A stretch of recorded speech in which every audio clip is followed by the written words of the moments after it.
Hibiki is an ordinary high school student in Japan who lives a normal life and is average in every sense of imagination. On the last day of school before the holidays were about to start, he ends up getting up late and runs to school as fast as possible. But the moment he opens his classroom door, he ends up getting transported into a completely different world in a vast grassland surrounded on all sides by dangerous monsters. He doesn't even get any time to understand what is happening, when suddenly he starts getting chased by a horned rabbit with devilishly red eyes. He has no idea where he is and why the hell is a rabbit with horns chasing after him for no reason. He runs with all his might trying to make sense of the situation when he accidentally ends up opening a stats page for the rabbit, where he can clearly see that the rabbit is a level 1 monster. The rabbit jumps in the air to attack, but just at that moment, Hibiki ends up slipping and moves out of the way. The rabbit tears through his bag with his horns, but ends up getting stuck, and Hibiki loses his balance and falls on top of the beast, unaliving it on the spot. He is very traumatized by the situation, and immediately takes out his phone to call for help.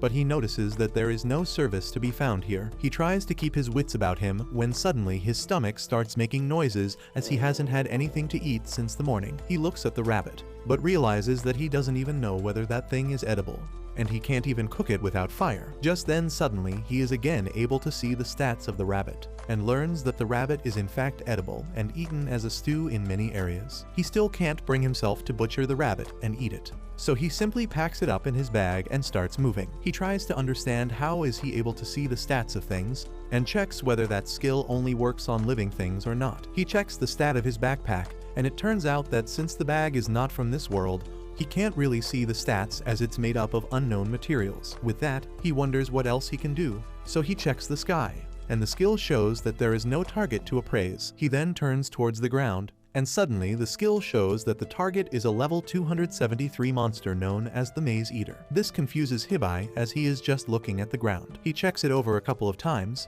but every single time he gets the same response. He thinks that maybe his ability is a little buggy, and decides to check whether he can check his own stats. To his astonishment, the ability lets him see every single detail about him, and all of them are correct. This makes him realize that the ability works for sure, and maybe there is some monster hiding underground. He then tries to use another ability called the Expert Eye, thinking that he would look cool, but that turns out to be a total dud as nothing happens. He decides to quickly make his way out of that location to prevent any more encounters with monsters, but he has no idea where to go. He quickly loads up a map, but it looks much different than he was expecting, with a little glowing dot nearby. He decides to follow the dot and see where it leads, and by the time evening falls, he finds himself near a cobblestone road. This excites him as now finally he can find some civilization, but in his excitement, he ends up tumbling down the grassland onto the cold cobble ground. By the time he gets up, he hears something growling in a low roar. He looks up and is horrified to see a giant dog monster staring right at him. He gets so scared by it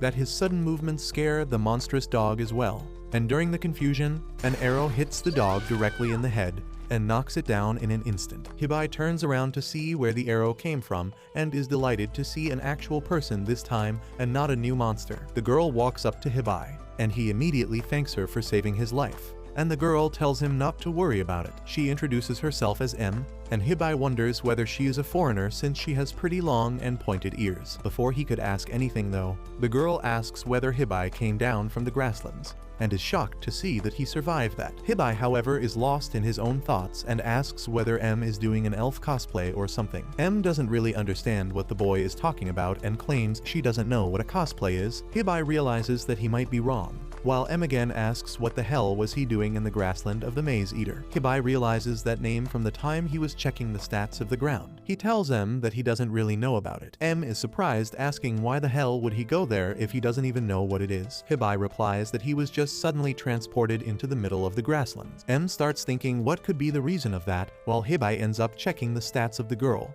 and realizes that she is an actual elf and is 56 years old even though she looks like a teenager. M's voice breaks through his thoughts as she tells him that a maze eater is a monster that camouflages itself as the grassland itself and is very dangerous. She claims that it doesn't attack anyone directly, but waits for the prey to fall down out of exhaustion and then consumes it. She hugs him and tells him not to worry anymore as he did very well by just surviving through the day. By the time night falls, M takes out her pot and prepares them some tasty rabbit stew. After eating their fill, they get ready to relax, while M offers him some tea, thanking him for the rabbit as otherwise they might have gone hungry tonight. Hibiki asks her where they are and wonders whether she has heard about a place called Japan, but M replies that she has never heard of any place like that.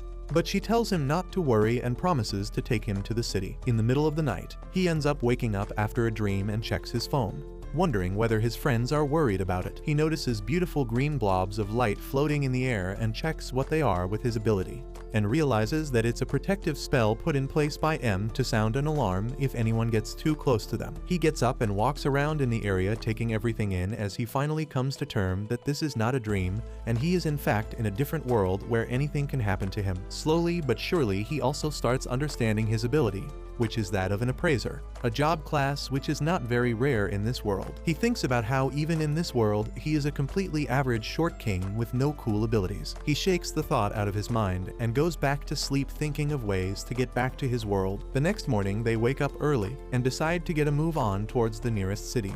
And while walking through the forests, Hibiki claims that there are a lot of monsters in the forest. M smiles at him, claiming that she is surprised he can sense that. But Hibiki replies that he can't sense anything, but he knows it for a fact because of his world map skill. M is utterly shocked and asks once again whether he is talking about the world map skill. Hibiki replies that he indeed has a world map skill, and M excitedly tells him that it is an A rank ability, which means that it is super rare. Hibiki still doesn't understand the appeal, claiming that all it does is show him where he has walked and where the monsters are. M realizes that this stupid boy isn't understanding how important that information could be for staying alive, and claims that any adventurer would die to have it. Hibiki doesn't even know what an adventurer is, so she explains about the Adventurers Guild and how it hands out quests which the adventurers fulfill. M finally understands how Hibiki was able to escape the maze monster grassland even after not knowing anything about the world, as she knows that without the world map ability, he would have been dead before the sundown. He then checks his world map and casually tells her that there is a crystal horn rabbit around, thinking that it's just another horny rabbit.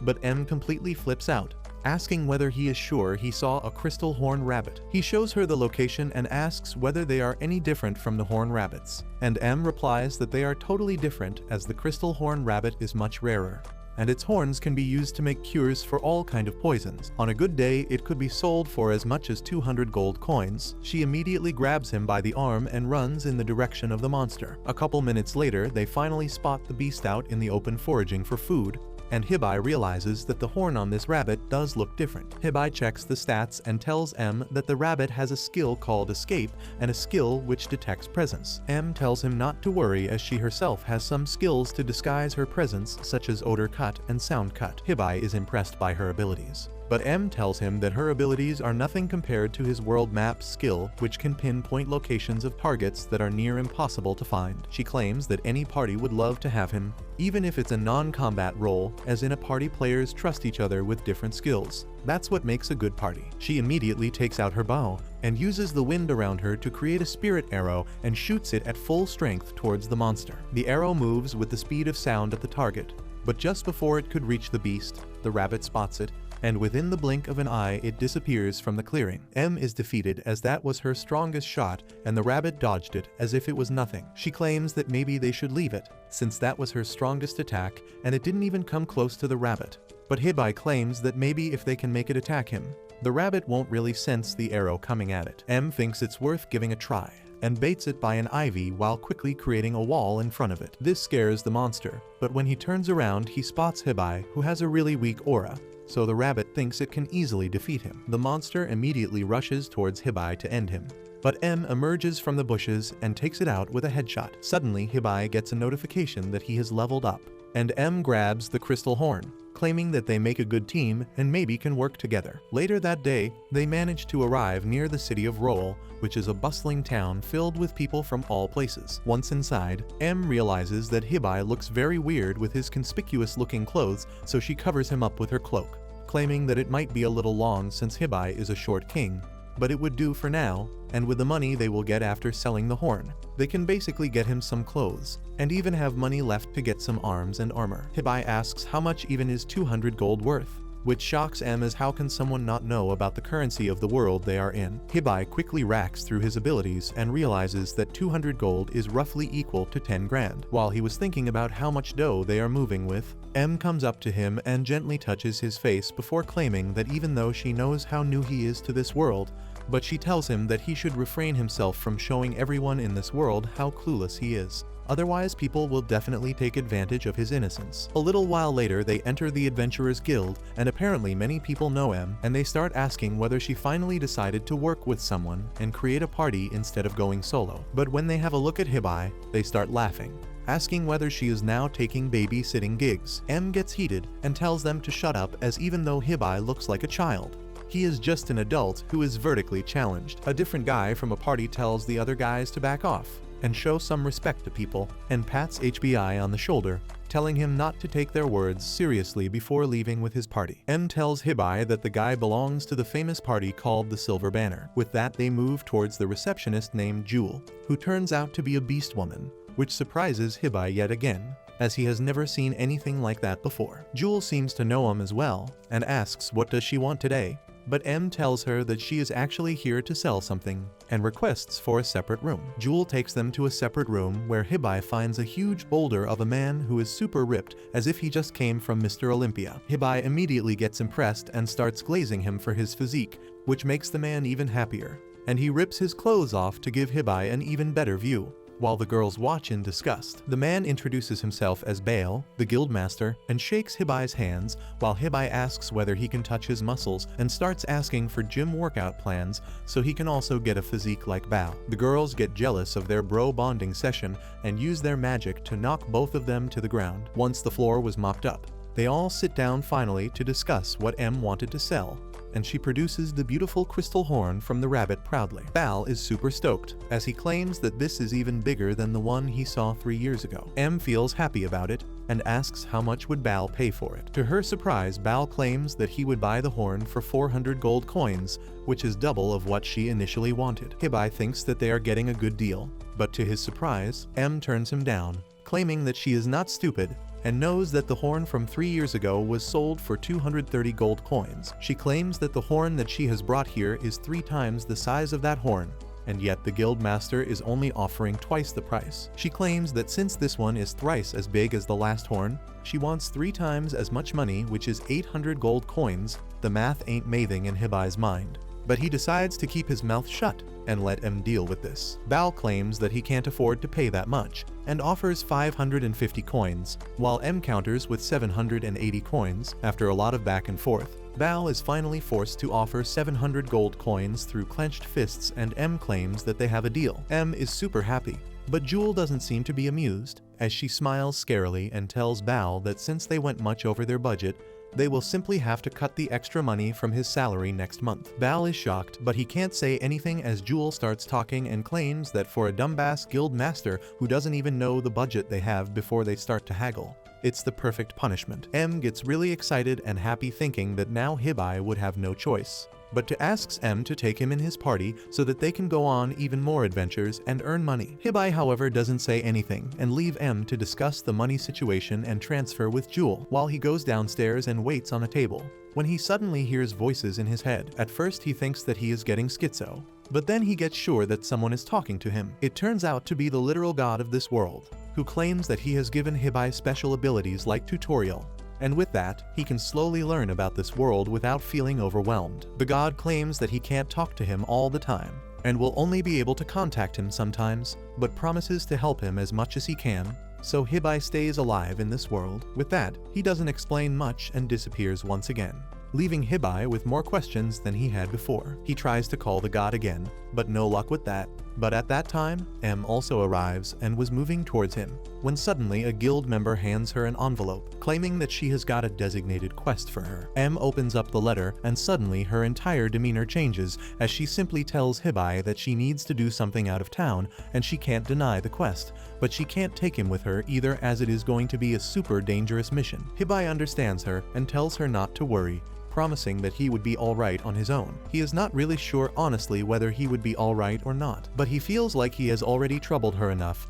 and she has helped him a lot, and he shouldn't be completely dependent on her either. M isn't really sure, and claims that she has asked Jewel to keep an eye on him just in case, and asks what exactly is his plan going forward. With a smile, Hibiki replies that he is planning to register as an adventurer at this point, as he saw the quest board, and there are some quests that even non-combat roles like him can take up. M tells him to be very careful, and with that, she hands him a map of a house where she was staying in the city. She claims that he can sleep there while she is gone, and tells him to ask for Tanya at the Goddess Inn. She promises that they will meet soon enough, and with that they part ways for now. Anne quickly heads towards the exit gate, where she ends up bumping into a black-haired girl and knocks her over. She quickly picks her back up and apologizes, claiming that she was heading back to her country on short notice and was in a hurry. The girl seems interested, and claims that it's a coincidence since she herself was planning a journey to the elf country, and asks whether they can go together. Back in the city, evening falls and Hibiki feels completely lost without M,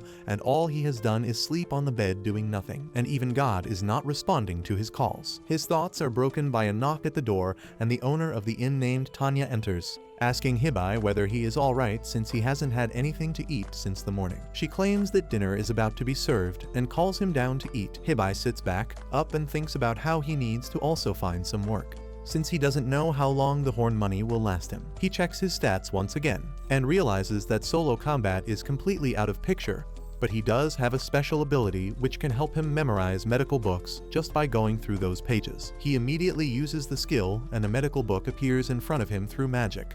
But instead of him reading the book ends up violating Hibiki's brain by directly shooting inside of him. It literally continues for a couple of days, and then one morning it's finally done. Hibiki finally gets up and decides to do some shopping. The first step is to visit the nearest armory, and from there he gets a bunch of basic gear, which would help him blend in with the people of this world better. With that, Hibiki decides to head over to the guild to find some quest. But before he could even talk to Jewel, the door flies open, and the party silver banner enters looking beaten and haggard. He notices that the silver-haired guy who spoke to him kindly seems to be injured.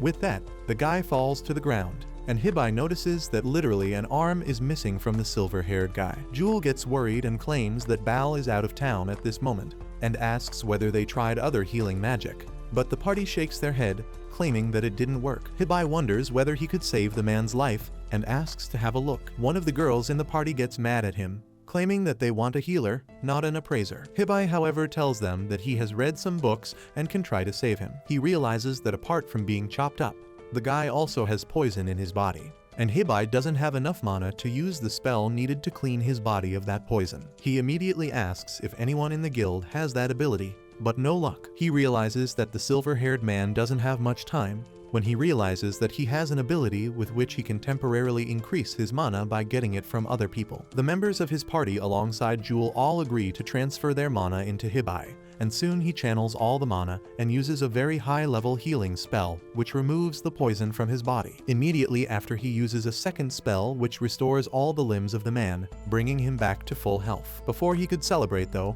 he ends up getting knocked out cold by the effort, and when he wakes up, he finds himself in a guild room where Jewel immediately thanks him for saving the guy. Apparently, the silver-haired guy named Jade is Jewel's brother, so she was really worried about him. With that, she tells Hibiki that the enchantments that he just used are completely unheard of in the city, and if the word gets out, someone will definitely try to take advantage of him. She claims that it would be best if he hires a bodyguard, maybe a half-beast, half-human fighter. Acting upon Jewel's recommendation, Hibiki heads over to the Debbie company in search of a bodyguard. The place looks like a royal estate instead of a slave house, and inside a strange man named Ajarathan Debbie introduces himself. However, Debbie drops the formalities and immediately starts sniffing Hibiki's scent because he can smell that Hibiki is going to be a very valuable client. Debbie shows Hibiki several buff guys which should be right up his alley. However, Hibiki ends up rejecting all of them. It's not that he cares too much about strength, but these guys lack mana, which Hibiki desperately needs in his bodyguard, especially if he wants to use the healing magic again. Debbie decides to show Hibiki some more bodyguards that might be to his tastes, but then the voice of God tells the young adventurer to go out and find one for himself. The thought never really crossed Hibiki, and he chooses to ignore it for now. Continuing with Debbie, Hibiki has to apologize for being such a difficult client. However, the man does not care at all. After all, he can smell the sweet scent of fortune coming from Hibiki. After using his appraiser's skill on Debbie, Hibiki finds out that he possesses the weird ability known as sense for money. Debbie can literally smell when a client has money or is about to get rich in the future. This is the reason why Debbie is being so accommodating. Hibiki then notices a strange section of the manor where the aura feels a little different. Debbie explains that this is where they keep the specimens who are unfit for battle or can't go back to their homeland. These are flawed bodyguards, and it might just be the place where Hibiki can find someone suitable. So he decides to check out this area as well, which makes Debbie even more delighted because anything he sells here is going to be profitable. Walking along the well-lit corridor, Hibiki sees a battered cage with a wounded wolf man and a little girl inside. The wolf has both its arms and a leg missing, while the little girl looks scared out of her mind. According to Debbie, the wolf went on a rampage trying to protect the girl. While not exactly a crime, rules are still rules, and both of them were caged up. The little girl even has magical powers which should raise her value. However, she cannot control them, which often leads to devastating incidents. Hearing Debbie and Hibiki talk about them like products makes the wolf man lash out. He growls and tells the kid to get lost. A little scared by this interaction, Hibiki is still pretty much unfazed, so he decides to consult with Sapo. He begins the appraisal process but meets his first roadblock. The wolf man and the little girl have false stats, likely a protection so that no one ever buys them. However, Hibiki also discovers that he can use an enhanced skill known as Expert Eye to reveal their true stats. This ability is not only rank SSS, but is something randomly rewarded by God. At this point, Hibiki is starting to feel a little unnerved because his entire existence in this world is turning into a giant cheat code. Now, with the help of the Expert Eye ability, Hibiki takes a look at the wolf man once more and finds some interesting information. The wolf actually has a name: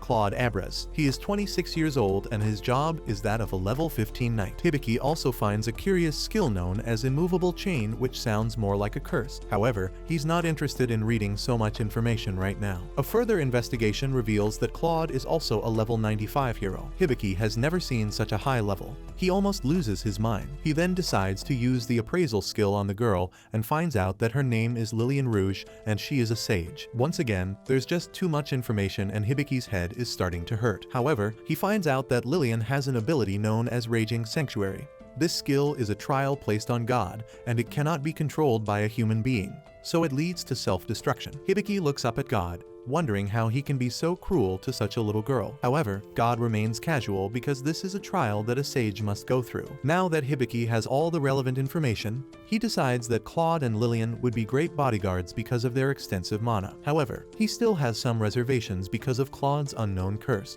So Sapo jumps in with a suggestion and tells Hibiki to use the relief measure skill. Apparently, this skill should lift the curse on Claude and help him out in some way. Hibiki confirms his choice with Debbie, and the creepy guy gets a little too excited. The thought of someone like Hibiki making such a profitable purchase is enough for Debbie to consider this the best day of his miserable life. Hibiki no longer thinks that this place is safe, and he quickly leaves with his new bodyguards in tow. On the outskirts of town, Hibiki finally gets to speak to Claude and Lillian outside of their depressing cage. Hibiki makes it clear that he's not going to do anything bad to the girl, but he does have plans in mind for Claude himself. Hearing this makes the wolf man feel uncomfortably suspicious, but Hibiki is only talking about his ability to heal. He simply needs Lillian's help to help heal Claude's missing arms and legs. Lillian is more than happy to help out Hibiki, even though they just met an hour ago. This entire time Claude has kept Lillian safe no matter what, so wants to return the favor by helping out in any way she can. Hibiki instructs Lillian to accept his contract so that her mana can be transferred to him instead. The eager little girl quickly agrees to the contract and lets her mana flow into Hibiki. With the contract set in motion,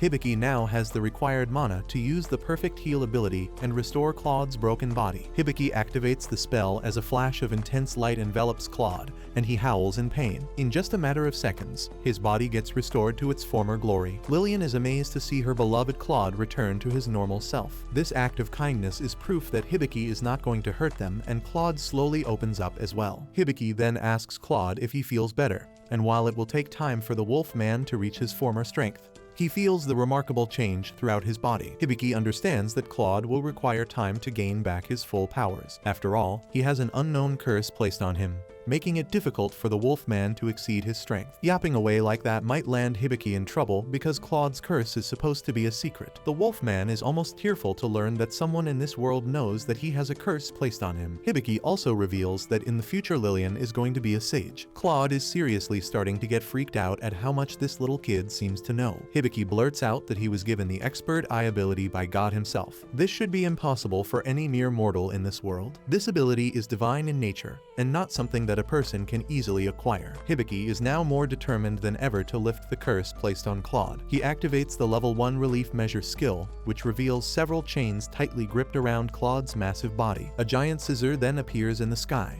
threatening to pierce through Claude's entire body. The scissor moves closer, causing Lillian and Hibiki to freak out, but it simply breaks off one of the chains. Hibiki is left a little disappointed. He was hoping that the skill would lift the entire curse, but that's not possible. The relief measure skill is only level 1 and capable of breaking all the chains. Even so, this is a moment of great gratitude for Claude. He kneels down and apologizes to Hibiki for his rudeness. Now the wolfman has nothing but kindness for his new master. In fact, Claude is so moved, he wants to perform the ceremony of allegiance, a pact which creates an unbreakable bond. With this ritual, Claude will always stay by Hibiki's side, protecting him and showing loyalty no matter what. Hibiki is more than ready to form an allegiance with Claude, making the wolfman wag his tail like a dog. However, Sapo suggests that using the contract skill would make Claude even more. The contract will place an obligation on Hibiki to keep his promise as well. As expected, Claude starts tearing up when he learns that Hibiki wishes to use the contract skill as well. The clouds begin to part ways and streams of light appear as Claude pledges his loyalty to Hibiki.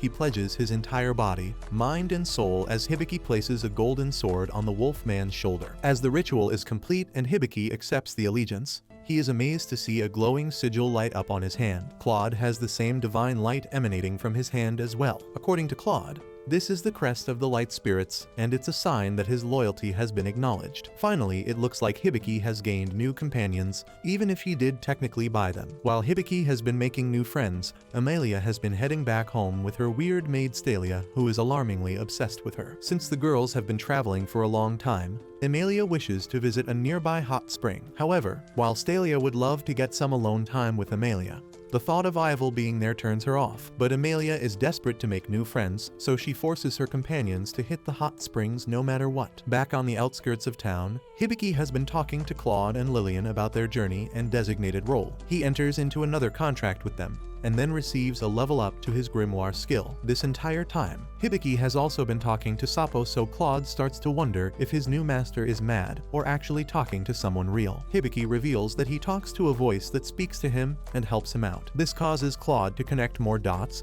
and he asks Hibiki if he also possesses the tutorial skill and whether he has the title of Wanderer from another world. It would seem that Claude knows a lot about Hibiki and his role as someone from an ice guy. The wolfman always heard about the existence of other worlds, but never thought they were real. Hearing about Hibiki's amazing God-given skills makes Claude reveal further information. He believes that Hibiki's powers are connected to the chief god. There are 11 gods in this world, and the chief god is not only powerful, but also a complete idiot. Hibiki then wonders if the curse placed on Lillian was probably the chief god's doing as well. Lillian had no idea that she had a life-altering curse placed on her, so when she finds out that her magical powers will probably destroy her, the little girl crashes out. It would have been better for Hibiki to keep his mouth shut, but it's a little too late for that now. Plus, Claude believes that Lillian's curse might be related to the god of magic instead. Up in the heavens, the god of magic has arrived, determined to take revenge from the chief god for spewing his own nonsense. Hibiki's mind turns into a battle arena for the gods as he can hear the god of magic beating up the chief god. She is far more proud and cold than the god Hibiki is used to hearing. The god of magic reveals that she has bestowed the grimoire ability to Hibiki, allowing him to help out Lillian in the future. But she is not the sort of merciful god that you can pray to every day. After speaking with Hibiki, the god of magic continues to torture the chief god, while Hibiki bears the torture of having all of these voices in his head. Once things have settled down, Hibiki activates the grimoire skill, only to find a fluffy white cat staring at him. This adorable little creature is called Veen, and she is supposed to be the grimoire itself. However, Lillian and Hibiki can't get over the cuteness of the creature, causing Claude to feel incredibly jealous. Every time Hibiki pets Veen, he can feel Claude's aura changing behind him. Once the petting session comes to an end, Veen explains that she has been sent by the god of magic and will help Hibiki in his travels. Watching Hibiki pet the cat is the last thing Claude wanted to see. His day is ruined, and he starts crashing out, causing little Veen to freak out as well. Meanwhile, Amelia has been enjoying the hot springs as well, completely oblivious to her maid's creepy advances and Ivel's suspicious behavior. Stalia believes that Amelia can't force Ivel to become her best friend. Such things take time, plus Stalia doesn't want anyone else to get close to Amelia. However, Ivel overhears the conversation and decides to stir things up by offering to rinse Amelia's back, a move that will likely send Stalia into hysterics. Now that Hibiki has some stellar companions by his side, he wants to make sure that they are battle-ready, so Hibiki watches as Claude picks out impressive armor and a spear for himself. He doesn't like wearing too many pieces in order to avoid a bad case of overheating. Lillian also receives new clothes which suit her very well. The shopkeeper is happy to gain such wonderful customers, and he happily shares that the price for all of this equipment is only 25 gold coins, while Hibiki and Lillian are shocked by the hefty price. Claude finds it very cheap. Lillian feels bad for getting something for herself, so she tries to return her own cloak, but Hibiki doesn't mind spoiling the poor girl. He even wants Lillian to pick out a staff for herself so that she can practice magic. While it is nice to see Lillian happy, Hibiki knows that this shopping spree is burning a hole through his savings, and then Veen gets jealous and wants a fancy collar as well, which ends up costing 15 gold coins. The shopkeeper is more than happy to get paid as Hibiki dies internally from his lack of funds. Once everyone is equipped and ready, Veen begins her magical training. While Claude has the abilities to fight on his own, Lillian and Hibiki lack the necessary training to become true adventurers, so Veen hopes to teach these hopeless losers a thing or two about magic as the grimoire itself. But Hibiki still has no idea what the grimoire is, so he turns to Sapo and asks her to provide an explanation. According to Sapo, the grimoire is a rare skill which can allow the user to learn all manner of knowledge. Hearing this makes Hibiki wonder if he can also learn magic, but Veen makes it clear that he is only capable of learning basic, useless spells. With his hopes of doing magic completely destroyed, Lillian clams down everyone and Veen begins her lesson. The first order of business is to control Lillian's magic output. For this to work, Hibiki needs to be registered as an accountable person. Apparently, all Veen needs to do is violently bite Hibiki in order to help Lillian control her mana, but it seems more like a cruel joke than an actual lesson. Veen then tells Lillian that her mana remains the same, but her magic output has been reduced to 10%. This percentage will slowly increase as the little girl learns to use her powers. Now Veen turns to Hibiki because he needs to learn magic power circulation. This ability allows two people to circulate their magic flow within each other, creating a sense of harmony and control. Hibiki is having a hard time keeping up with the lesson, so Veen asks Claude to circulate his magic within Hibiki. The young adventurer and the wolf man touch each other's hands and soon, the power starts flowing. 1 minute Hibiki is standing in a field with his companions, and then all of a sudden he is somewhere entirely different. This place is dark and there are countless stars in the sky. Hibiki then notices a beautiful elf sitting near a lake. She turns back to him and calls out to Claude instead. Hibiki realizes that he is within Claude's body and witnessing his memories, aware of his own existence. Claude sits beside the elf and calls her Anastasia. From Claude's perspective, Anastasia is the most beautiful elf he has ever seen. Together they spent a long time wandering around, protecting each other. Claude has only the fondest memories of Anastasia, but then he recalls the violence. One night, the moon turned red and Claude found himself mortally wounded. Standing before him was Anastasia covered in blood and clearly responsible for the attack. All of a sudden, Hibiki wakes up back in the field with Claude looming over him. The wolfman is worried about his master's condition as he gently wakes him up. Hibiki still believes that he is Cladu, but then his memories slowly come back. Claude apologizes because he allowed too much magic to flow into Hibiki's weak body,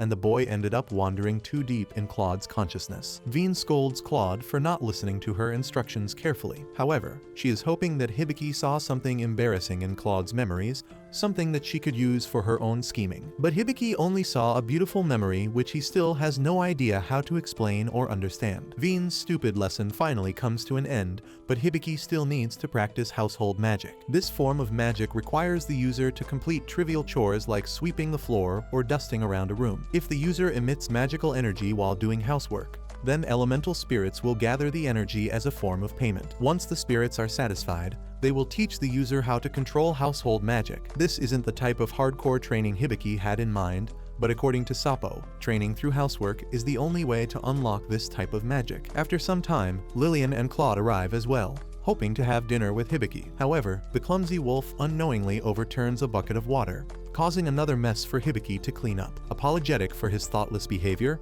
Claude gets on his knees, begging for forgiveness, but Hibiki believes that small mistakes like this make Claude appear cute. Hearing his master call him cute makes Claude feel emotions he never thought possible, and he starts descending into existential madness as Hibiki cleans up the mess. Desperate to win favor with the elemental spirits, Hibiki works tirelessly, cleaning every surface that he can find. But his efforts are futile because there is still a long way to go. However, there is someone who is very pleased with Hibiki's work, and that's the innkeeper Tanya. She is amazed to see how spotless the inn is because of Hibiki's idiotic obsession, and even offers to give him an extra dish for dinner. As everyone heads for dinner, Claude overturns another bucket of water, losing his faith in himself in the process. The following day, Veen continues to teach Lillian how to control her magic powers. The little girl has made considerable progress, but compared to her, Hibiki is in a sorry state. He has no idea how to train with a sword. This is why Claude has the perfect solution in mind. He ends up giving Hibiki a bow, hoping to turn him into an expert archer. Unfortunately, Hibiki has no talent for archery. His posture is horrible, his aim is non-existent, and he can't even hold the bow properly. Claude's instructions fall on deaf ears as Hibiki decides to give up, or at least go on a little break. His hands have been rubbed raw because of the string, but Claude offers no excuse for slacking off. He wants Hibiki to use his healing abilities to mend his wounds and then go right back to training, as Claude continues to force Hibiki to become an archer. Meanwhile, somewhere in the wilderness, Emilia is wondering what Hibiki is up to. Both Ivel and Stalia notice that Emilia is in a particularly good mood, but they don't know the stupid reason behind her happiness. As the three companions walk together, a fork in the path appears. While one path offers a shortcut, Emilia sees it best to avoid taking that route. According to her, there is an abandoned fortress near the path where evil spirits like to play pranks on passing travelers. This is exactly the type of trouble that Ivel likes, so she forces everyone to take the shortcut. Even though Emilia rejects the idea, Ivel mentions that the fortress might have some hidden treasure, and with her funds running low, Emilia jumps at the opportunity to make some quick cash while exploring an abandoned fortress. As the three companions head towards the haunted fort, Hibiki and his companions are having a relaxing time practicing their skills together. Hibiki is now tasked with preparing the meal for the day. Lillian eagerly waits around, hoping to help with the cooking as well. Together, the two budding adventurers manage to prepare an excellent feast. After some time, Hibiki and his companions sit down for a surprisingly lavish meal. Everything tastes great, and even Veen is not complaining like she usually does. However, there is one problem. Claude's side of the meal prep is severely lacking. Not only did he fail to clean the mushrooms properly, but he also ate all of the apples that were needed for the dessert. Ashamed of hiding his own mistakes, Claude vows to help Hibiki butcher monsters and gather whatever parts Hibiki might need in the future. Despite this bold declaration, Hibiki is not impressed because Claude needs a lot of work when it comes to cooking. Blaming his curse for his lack of abilities in cooking, Claude is eager to help out Hibiki once the curse is lifted. Even though his words appear to be empty, Hibiki never really asked Claude how he got cursed in the first place. So he finally asks the wolf man for an explanation for his curse, but is only met with a defiant no, which is clearly suspicious. Letting go of the matter, Hibiki starts cleaning up the dishes. There are some things that are still harder to do in this world, and he misses the comforts from back home. As Hibiki continues with his tasks, Sapo informs him of an urgent matter. She tells Hibiki to check his world map because there is a wild boar fast approaching the area. Claude quickly confirms the arrival of the beast and prepares to confront this intrusion. They watch on as the boar charges straight for Claude, only to be met with a precision strike from his spear. The wild beast immediately falls down, succumbing to a single attack. Impressed by Claude's strength, Hibiki and Lillian move closer to take a look at the dead boar. However, Claude believes that the scent of the beast could attract other monsters in the area, so it would be best for Lillian to use her magic for the first time and clean up all the blood on the boar's body. Excited to be useful for the first time in her life, Lillian uses her water magic to cast a spell known as odor isolation. Water sprouts from her staff and quickly cleans up the mess, leaving behind a spotless, dead boar. This should have been the end to a perfect day. However, Claude believes that this is the perfect time for Hibiki to learn how to butcher an animal properly. Not ready for the filth and guts ahead,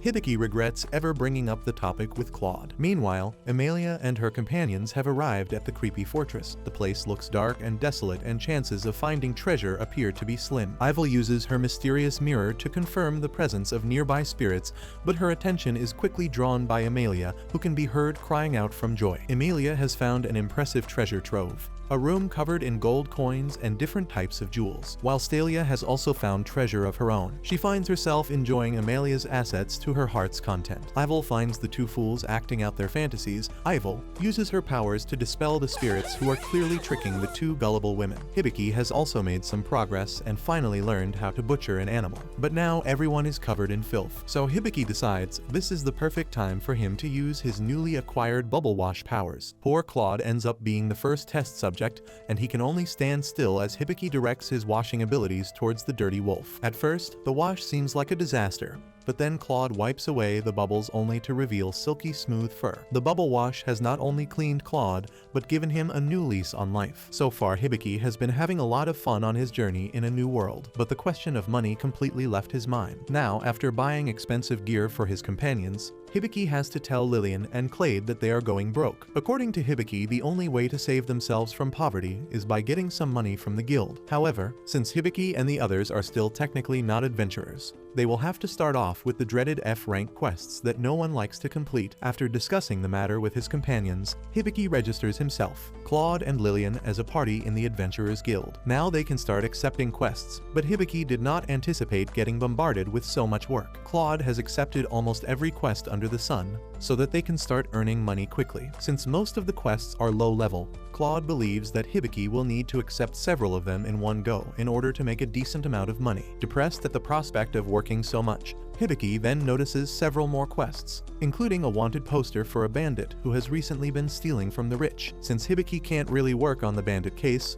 he forgets about the matter and heads over to the forest to complete his first quest. Hibiki looks at an unsuspecting crystal rabbit. With his bow in hand, he is ready to strike down the monster, but it ends up taking Hibiki an embarrassing amount of time to finally hit the mark. Claude can tell that Hibiki is still quite weak when it comes to any sort of physical work, but it was still a good shot for a rookie. Meanwhile, Lillian has also been completing quests by gathering all types of herbs. She has found a special type of fruit which can serve as great markers if the party ever gets lost in a forest. Lillian demonstrates the sharp, bright colors of the fruit as Claude and Hibiki stare in awe. After a tiring day in the forest, the quests finally come to an end, however. Hibiki never really got a chance to think about life back home. For a moment, he wonders if his friends will be starting their summer vacation and what they plan on doing. Nostalgic for his life back on Earth, Hibiki realizes he needs to start finding a way back. The day turns into night, and now even Amelia and her party are close to completing their journey. Amelia can sense that Ivel is feeling down, so she gives the girl a piece of jewelry to lift her spirit. Usually annoyed by Amelia's antics, Ivel happily accepts the small token.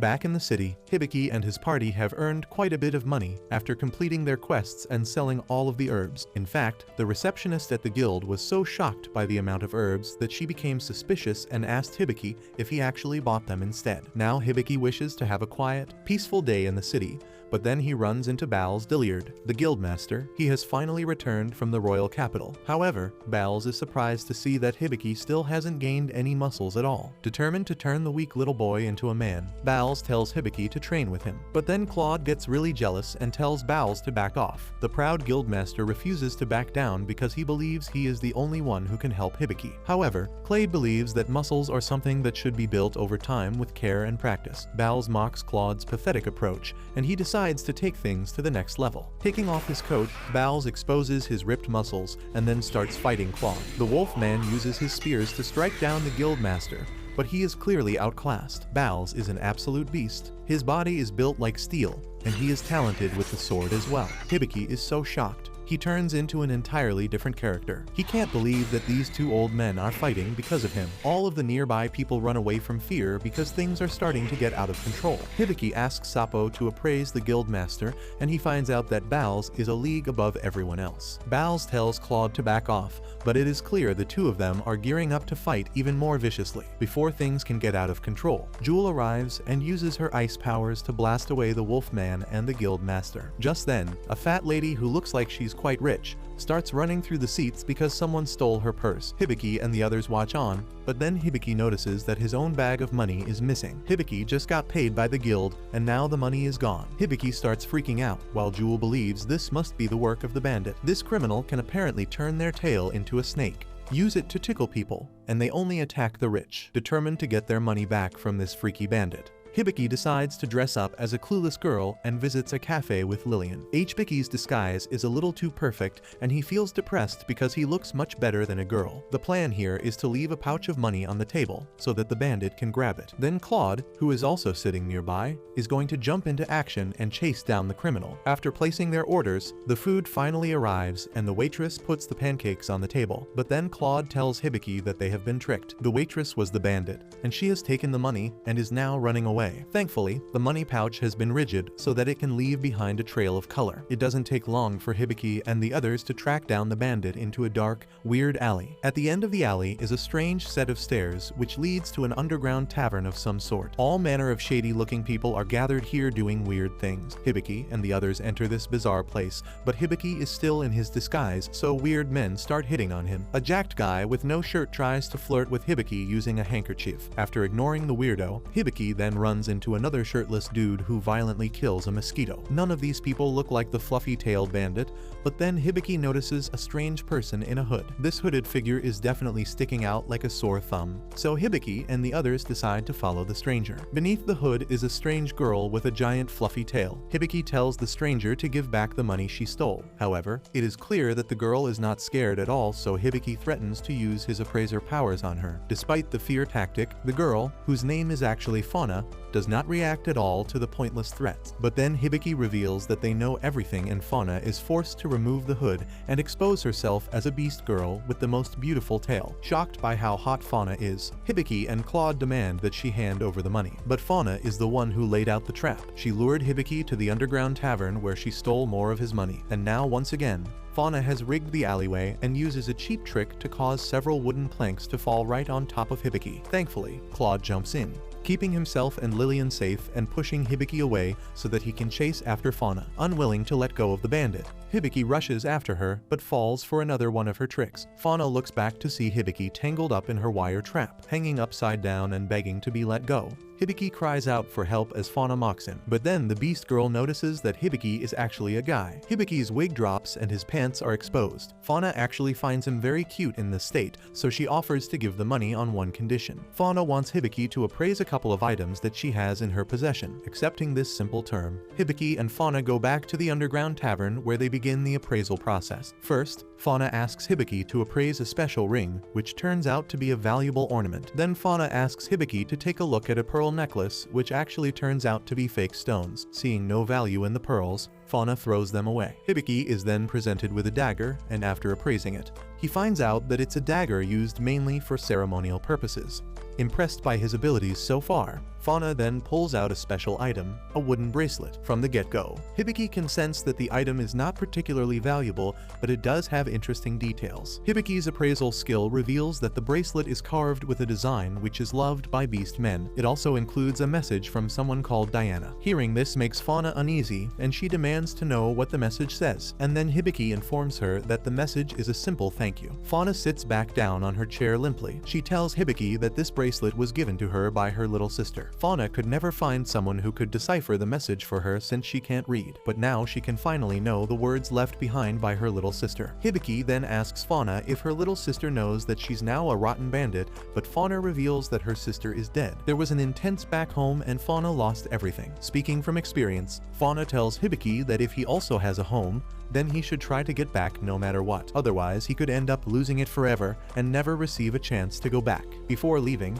Fauna tells Hibiki that every beast man has a tragic past, including Khalud, and he should make an effort to ask the wolf man about his background. She then leaves Hibiki with a kiss and his money, never to be seen again. The day comes to a close and Hibiki returns to the tavern where Tanya tries to remove Fauna's lipstick marks from Hibiki's face.